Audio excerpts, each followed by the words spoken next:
Damos inicio. Dentro del tema de la eficacia de las juntas de calificación de invalidez en Colombia, se torna muy importante enunciar los procesos que estas adelantan como un derecho fundamental. Muy bien. Para el desarrollo de nuestro tema en el día de hoy,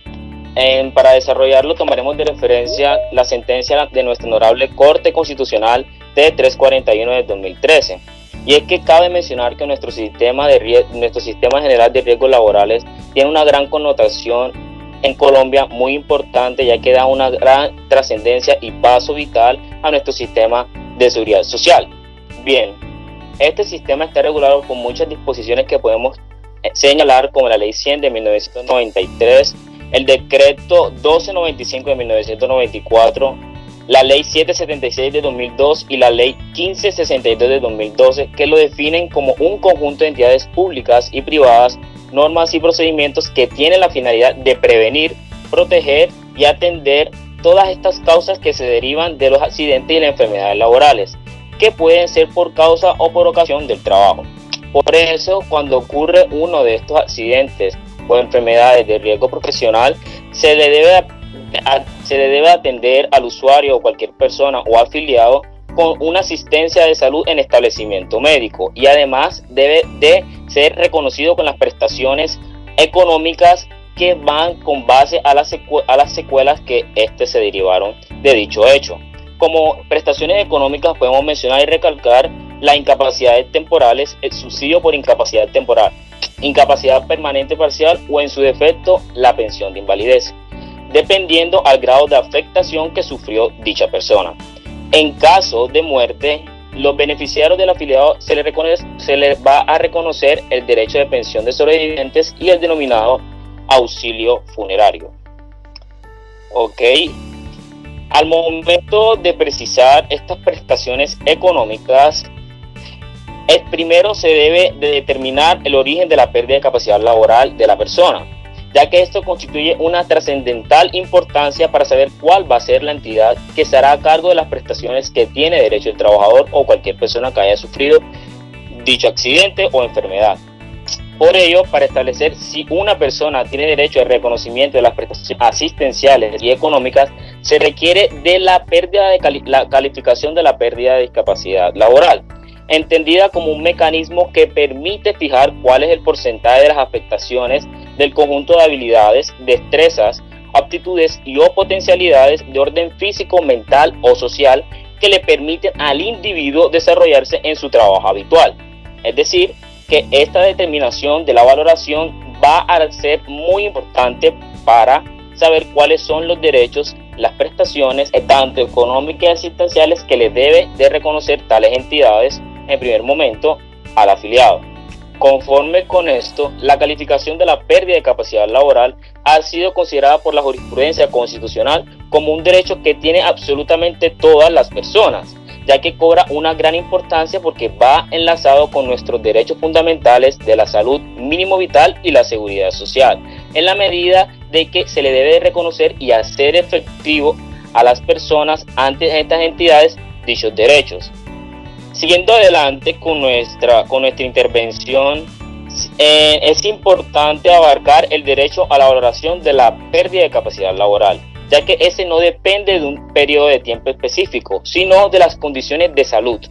evolución de la enfermedad o el accidente y el momento de rehabilitación o recuperación del afiliado, ya que se puede entender que en un primer momento el accidente o la enfermedad no ocasiona inmediatamente el daño lesivo, sino que al transcurrir el tiempo, dichas secuelas del accidente o la enfermedad se trastornan más graves, pueden ser más severas al afiliado o a la persona. Entonces es ahí cuando entra el derecho a la valoración, para saber cuál es la determinación de su pérdida de capacidad laboral y el eventual estado de invalidez de la persona.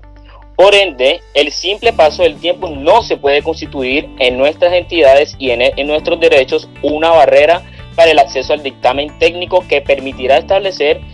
cuáles son las prestaciones que se les debe de reconocer a estas personas, sin importar que éstas se deriven de una enfermedad, accidente profesional o por origen común. De otra parte, hay que entender que a lo largo de todas estas secuelas, En la valoración de la pérdida de capacidad laboral tiene unas garantías que se les debe de cumplir a todas las personas, tanto el afiliado, el trabajador, absolutamente a todas, ya que hay que tener en cuenta su derecho fundamental a la dignidad humana, porque en un momento inicial podemos ver que si se le obstaculiza a estas personas dicha determinación o valoración, se van a encontrar ante el sistema en una posición de indefensión, y eso es lo que debemos de evitar, toda vez que nuestra Constitución ampara nuestra seguridad social en su artículo 48, toda vez que hay que impulsar dichos derechos para ser efectivos, y además reconocer cuáles van a ser las entidades, los fondos de pensiones y las entidades o administradoras de riesgos laborales que se harán responsables, quienes van a asumir dichas prestaciones que se les debe de reconocer a la persona. Es por eso, conforme a lo anteriormente mencionado, hay que tener en cuenta que las entidades administradoras de los riesgos laborales son las llamadas a garantizar los derechos que se les debe de reconocer a las personas, como las incapacidades asistenciales y las prestaciones económicas. Y además, relacionado a esto, no es admisible poner trabas administrativas relacionadas sobre cuál va a ser la entidad que se hará responsable sobre tales prestaciones. Es decir, no puede haber un evento donde una entidad diga que se niega porque otra tiene que asumir la prestación o viceversa, ya que estamos ahí poniendo en un estado de indefensión, vulnerando los derechos que merece el afiliado o cualquier persona. Por tal razón, esto mencionado tiene una estrecha y muy intrínseco en relación con los derechos que hemos mencionado el mínimo vital, la seguridad social y la salud, ya que son muy fundamentales y amparados que siempre hay que tener en cuenta. Y además, estas garantías se deben de cumplir. ¿Qué garantías? La integralidad, oportunidad y eficacia para que así se pueda llegar a lo que está apuntando dicho sistema. Teniendo en cuenta y manifestado esto, en el trámite que se adelanta ante la Junta de Calificación de Invalidez dependen de un procedimiento regido por el principio de buena fe y dignidad humana, ya que el debido proceso que estas adelantan van encaminadas a los dictámenes que estas profieren. Estos dictámenes técnico-científicos buscan el grado de la pérdida de capacidad laboral, el origen de la invalidez y su fecha de estructuración, la cual sirve como fundamento para saber cuáles son las prestaciones tanto económicas y asistenciales que se les debe de reconocer a las personas. ¿Cómo se va a saber? Con el porcentaje que éstas dictan sobre la pérdida de capacidad laboral, toda vez que la importancia que revisten estos dictámenes expedidos por las juntas de calificación de invalidez, ya sea la nacional o ya sea las regionales, dirimen y llevan todas las controversias que van sobre el origen y la fecha de estructuración de dicha incapacidad o invalidez.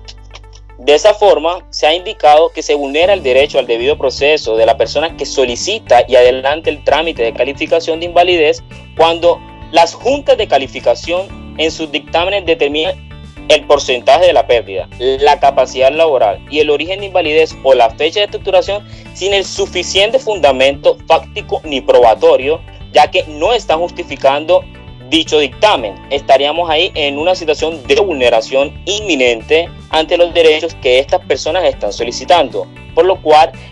el gobierno y el legislador busca que las juntas de calificación estén armadas para que puedan buscar y puedan solucionar esos dictámenes incompletos. ¿Cómo se van a completar esos dictámenes? Con los antecedentes clínicos de la persona, el historial clínico en ese entonces, los reportes, las valoraciones, los exámenes médicos, evaluaciones técnicas y en general todo el material probatorio para que se pueda tener en cuenta dicho dictamen. Por lo tanto, para evitar tantas estas cosas que vemos en la vida diaria, dichos dictámenes inconclusos, dichos dictámenes que no están fundamentados ni probatorios, el gobierno procura además que estas en su potestad pongan en responsabilidad de aquella persona que pueda aportar dichos documentos y hacerlos llegar. Le da esa voluntad a las juntas de calificación para que hagan llegar esos documentos. En el caso tal que en los expedientes no reposen dichos documentos, la persona que solicita el trámite deberá de justificar las razones de por qué tales documentos no se están aportando para poder tener un dictamen técnico-científico completo que merecen en su trámite. Para concluir,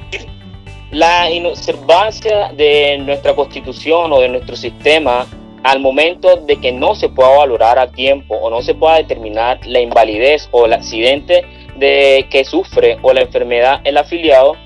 va de la mano y puede ir agravando en el tiempo dicha valoración, dicha determinación, si no se cumple en el tiempo establecido. Es por ello que debemos de razonar y todo el sistema debe de ir apuntado a los principios que van arraigados a esto, a los principios que se constituyeron en tal sistema, para que estas vulneraciones no sean latentes y para que en un primer momento las secuelas que estas personas sufren no se agraven con el